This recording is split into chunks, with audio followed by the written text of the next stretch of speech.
Hello, friends. Years ago, when I was helping kids memorize Bible verses, a very popular verse, both taught and assigned to memorize, was Romans 6:23.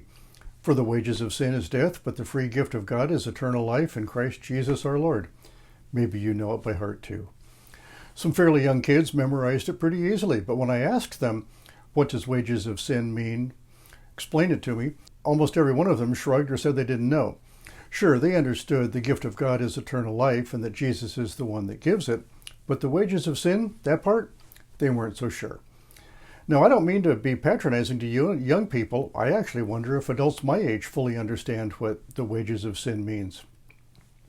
I asked a Bible language expert if there was some historical language change that current English might have a better way of translating the original Greek. After all, language changes over time. For example, in 1 Peter 3, the King James Version says that they, without the word, may be one with the conversation of the wives. Today, that's oddly confusing until you learn that conversation in the 17th century meant behavior, not talking. Remember, the King James Bible was specific to the spoken English of the day so that the common plowboy could most easily understand it. So I wondered if the wages of sin, a slightly archaic expression, there might be a better modern equivalent. Turns out, no, there isn't. I'm told that the original Greek word for wages meant exactly what it does today, payment for work. There's no translation difficulty, no language evolution to explain, no idiom. The meaning is clear and right in front of us. But I realize that maybe we, and today's plowboys, just don't use financial terms as much. We don't use the word wages much. My theory then is that it's a matter of synthesizing financial literacy with theology. Half of that is right up my alley. Now, I'm not a theologian, and I don't claim to be one. My expertise is in finance, so I'm staying in my lane to help explain this concept. Making terms easy for everyone is what I like to do.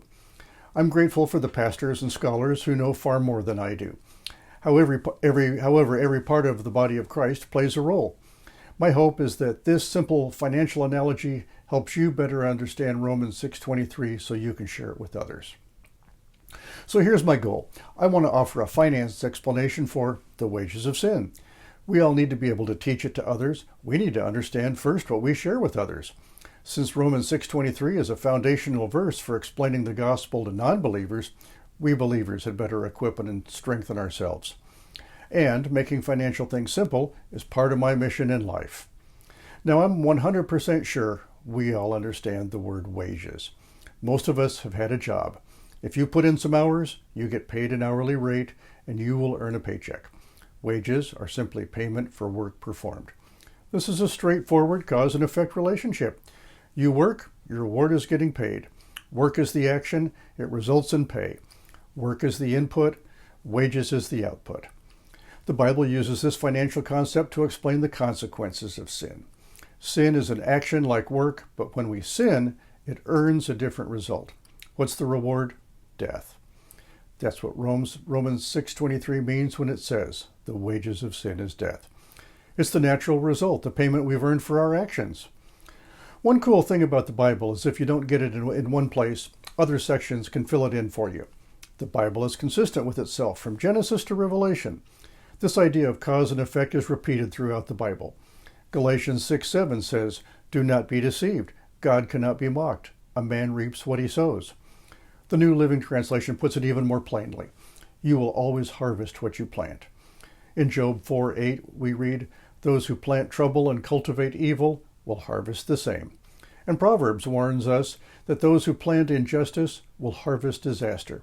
Do you see the pattern? Our choices and actions have consequences. When we work, we get wages. When we sin, we get death. It's a direct cause and effect relationship. We reap what we sow. So let's look at that entire verse that started all this. For the wages of sin is death, but the free gift of God is eternal life through Christ Jesus our Lord. This is good news to our ears. Even though we've all earned death through our sin, God offers us a gift we don't deserve, eternal life. Notice the contrast. Wages are earned, gifts are given, no cost. Jesus paid the price for our sin, offering us life as a gift. It's not something we've worked for or could ever earn. It's something God gives us out of his grace.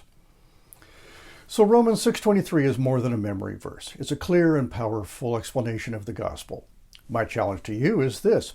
Take this understanding and make sure you understand it, and then share it.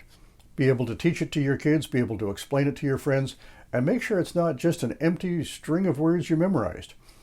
Maybe you've sung the hymn, Jesus paid it all to him I owe. Sin had left a crimson stain, he washed it white as snow. That dovetails nicely with Romans 6:23. And I never considered the financial words in that hymn. Did you hear them? Jesus paid it all, wages, and all to him I owe. Debt, that thing we all want to stay out of.